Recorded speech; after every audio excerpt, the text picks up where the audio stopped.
to part 3 of quick intro revision to Python. We'll be going through what we left in the part 2 and part 1, that is dictionaries, functions, and some of the miscellaneous part, that is file IO and all.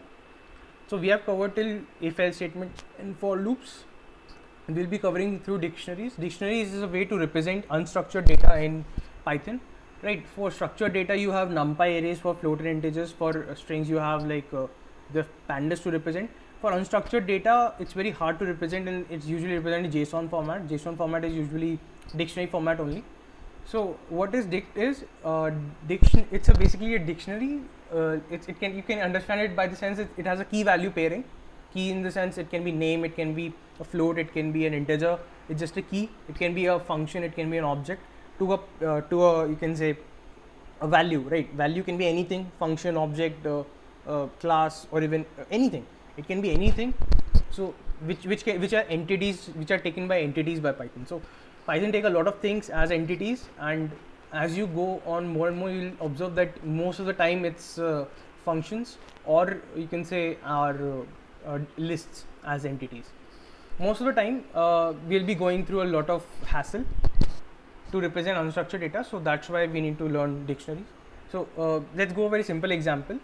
This is a very simple dictionary. It's having a string to a float and a float to a string, right? Now you can have also have nested dictionaries, like in the sense I define a n, right? N is a dictionary which is let's say b is to 1, right? So this is okay. So I have a nested dictionaries, right? So nested dictionaries also be created. You can have nested lists, nested dictionaries. You can even have combinations between them. Dictionaries to list, lists to dictionary. All those things can be defined. So to representing data, this is very useful, right? Now after that, we'll go ahead with the print rel part, right? You can see that it's getting printed. To access one element specifically, let's say you want to access this value pair, right? So you want to access a, so this is the value of the key 1, so we will write rel the value of the key. So 1 was the key, we'll write that and we'll get the value of that pair, right? So the key is written here usually. So if I write rel n, it will give me this. Basically this is the way to access them.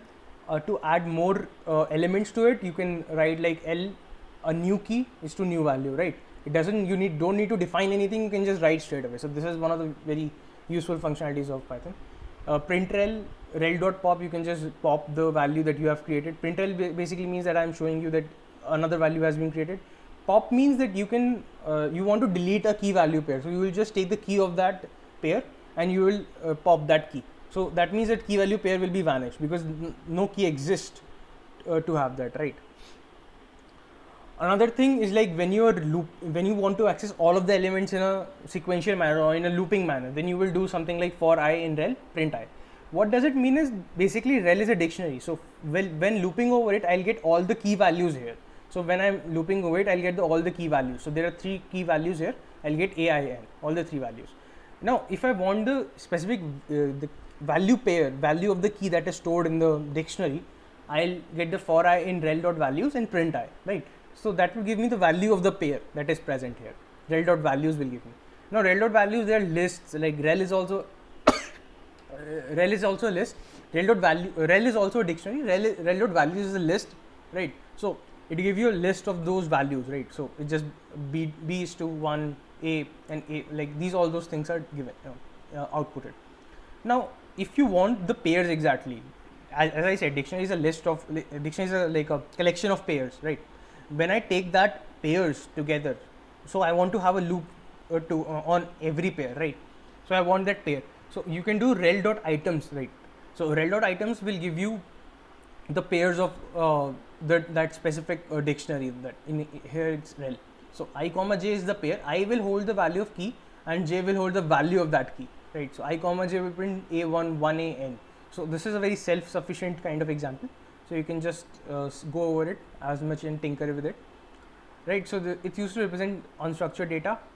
Here, so here now we come back to the function part. Now functions are very important as from the data science perspective, because most of the time we'll be dealing with libraries, libraries or calling functions, or taking the help of the code written by other people, or writing code in very snippets. Like you won't write very big codes, but yes, to go over them you need functions. So syntax of the function is very simple: def space the function name and the parameters that you want to pass to the function, and then the code that you want to run about, right? So here I can say I have defined a very simple function fun, and it returns 1, right? So when I'm executing it, it will come here, that is print the value that is run by fun, right? So when it is called, when the Python compiler, you can say Python executes it, it will go to fun. Now fun will see like what code statements that it has under this label, that is fun, right? So it just have one statement, return 1, so it will just return 1. When it return once, it prints 1. So this is how that works, right? The whole command of it. Now num3 is 3. Fun, I have defined another function fun2, a comma b equal to true. Now I'll give you a simple idea about it, that parameters are passed in two ways. That is, first you can just pass a parameter and expect a user to give that parameter value. Another way, the parameter, you define a default value to the parameter and expect that user might or might not give that value, that parameter value, right? So if you want from user that, okay, user has the ability that it might not give this value, then you have to define a default value to this variable, right? But if you want something from the user properly, that user should give that, then you have to define a then you have to define a variable that as a non-default value. Okay. After that, that's a very simple if else, that if b, return this, else return this, right? Print fun num fun and I go to here, num equal to 3, fun to num. So I'm a user, so I am not giving the value of b here because it's not mandatory, it's optional. So I'll just go over there. That is called 3, and if b, that is default true, then it will return 2 into it, that is 6, right? Now if the user want to give it like it's false, then user also can give it and it will return 3 by the same logic, right? One thing to note here, it is that in this manner you can make your variables that you're trying to have true, false, whatever, and it will also help sorry, not true, false, but you can say by default or non-default values assigned to them, and by that manner you can just like remove the dependency on lot of variables from the user, right? Another thing that you need to take care of is global, right? So global is a variable, so global is a term which is used to access variables defined outside the function, right? So something that I have defined, it's a rel, the global rel. So right now rel is not defined. If I'm not using the statement, then rel is not defined here, right? Rel is just a rel is not available.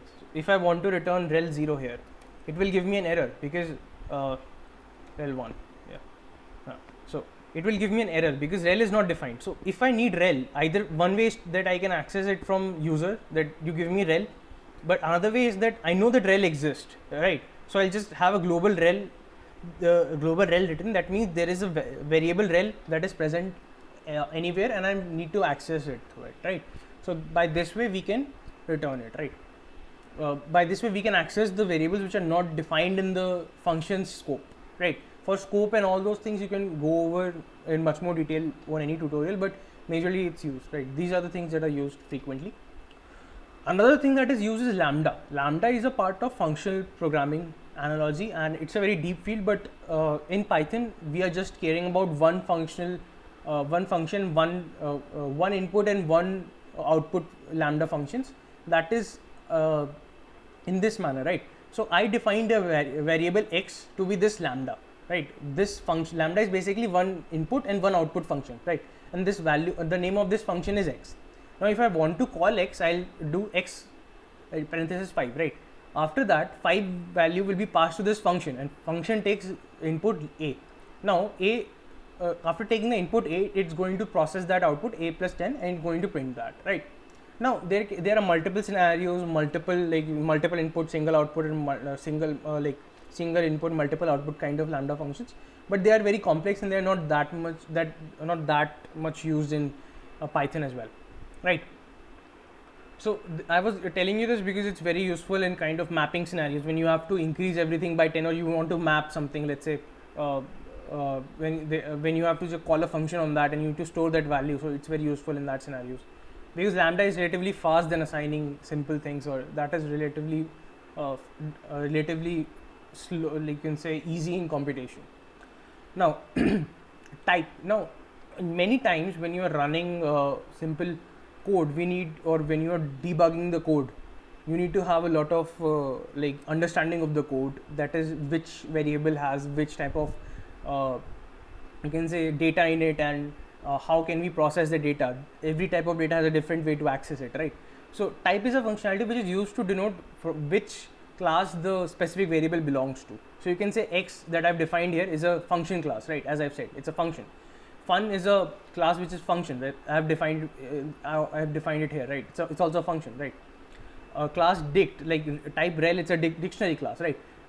Type 1 is just an integer, so it will give out class int. Same of for type ab, type 0.1, type b, and so on. So you can just go over it, right? It's very useful keyword, or it's a very useful functionality.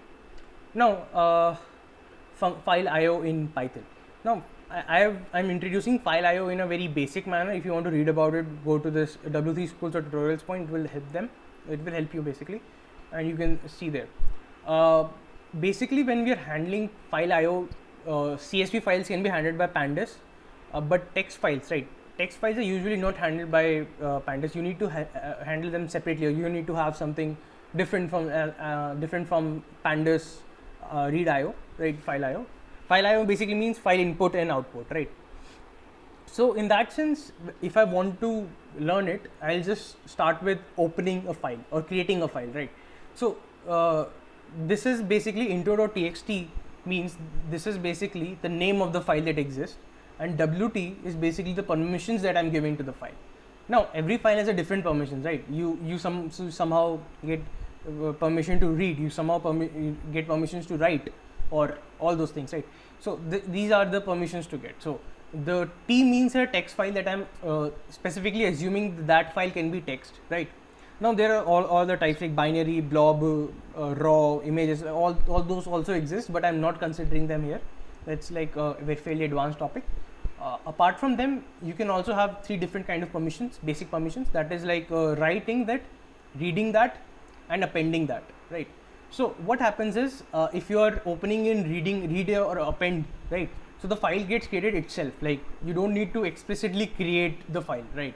But if you're opening in reading format, the file will not be created unless and until you specify plus sign, right? That is the way the Python have coded it, right? So if I go over that intro.txt and I open the file, right? So that out of that statement, if I check that if there is a file in my system, so you will see that there is a file intro.txt that is present here, right? So if I run it, so if I run this file and I go over whether the file exists or not, right? If I go over it, if there is a file existing or not, you can see that there is an intro.txt file, right? So this file has been created by this snippet, right? After that, you can write anything, like I have written hello space, this is a beginning, right? So this is like hello, this is space means like the backslash n means there is a new line. So hello, enter, this is a beginning, this is the context of the file, right? Now I have closed the file, right? So my writing is done, I'm just over with it, right? I open it again in the reading perspective. Now I'm not altering the file anyhow, but I'm just reading it, right? So for reading, there are 3 different functions: read lines, read, and read line. They are used in different scenarios. So we'll go over them first. So file.readlines. What does file.readlines lines do? It reads all the file together and return in a list manner. That is this. It's returning in a list manner, right? This is, and it give you in a statement wise scenario, because it read all the lines and give you a list of all the lines, right? This is how read lines is used. File.read is basically it gives you iterator over all the lines, right? It won't give you a list, but if you use like file for I in file.read, so you can use that in that sense. For iterator, you can use either of them, file.readlines or file.read. It's just that whether you have the memory for it. Let's say because the file is very big, right? So you don't want in a list format, right? It will just take your memory uselessly. So for that, you can just use for I in file.read. By using that, you will have different like iterator kind of functionality, where one sentence gets loaded and it gets processed, then other sentence gets loaded and gets processed, right? What I'm talking about is this file.read, right? Let's say, right, and I got print I. So in this in this way, what happens is one sentence get loaded and it gets processed, rather than this, that all sentences are loaded in and they're processed simultaneously. Another way to open is this, right? This guy, open intro that is like read line, right? After opening this, I get a read line out of it. Now it's very intuitive as compared to this. What does it do? It gives output just one line. It reads line by line, right? So it has a very similar kind of functionality to file.read, but the point is it's kind of like it does not give a iterator. When you are asking file.read line, it will read the next line, it will close, the function will return. While file.read will go on till the file is exhausted by returning one sentence by another sentence, right? File.read is just giving out just one sentence and then just closes out, right? And then file.close. Now, one thing that you all need to take care of is always close your file, right? File closing is very important whenever you're using it, because if you don't use it, the file will remain open on your memory. That is memory. When I'm talking about memory, it means the RAM that you have, 8 GB or 16 GB RAM that you have, and it will remain there open. And you don't want your file that you have worked upon or you have done with it to be open on your RAM, because it will just take away your memory. So in that sense, you don't want that. And import, then we come to last snippet of that import os.remove intro.txt. That is this. Now what happens is sometimes you want to remove things, you want to do things. Forget about, let's talk about OS first. So you want to do a lot of things from the Python only. That is, you want to you want to remove a folder, you want to remove a file, you want to change permissions, you want to add something, you want to give out a command to terminal, or do anything that you want, right? Let's say you want to scrape something or whatever. So OS is used to give out commands to the operating system as well, because whatever you're doing through terminal or command line can be given through Python also, right? So OS is used to have that functionality. Now os.remove is basically removing intro.txt from there. So after I run that, what will happen is that file will go away, right? So that file will not be present in there, and this is the whole functionality towards it. So I think we have completed the introduction to Python in these ways, and this is a very fairly intro in the sense of data science, because all these functionalities are used in machine learning or data processing at any like you can say at many instances of time, at many instances of places, or you can say data engineering, data manipulation, or data feature creation, etc., right? Okay, so anything that you don't understand, you can just go ahead with it and you can just ping me with it, right? Also try to play with this notebook. Like if you are not not very sure about a functionality, try to read more upon that. And that's pretty much it. Thank you for joining this. So thank you for watching this video. I'll just make another video on NumPy and Pandas separately. So have a nice day. Bye.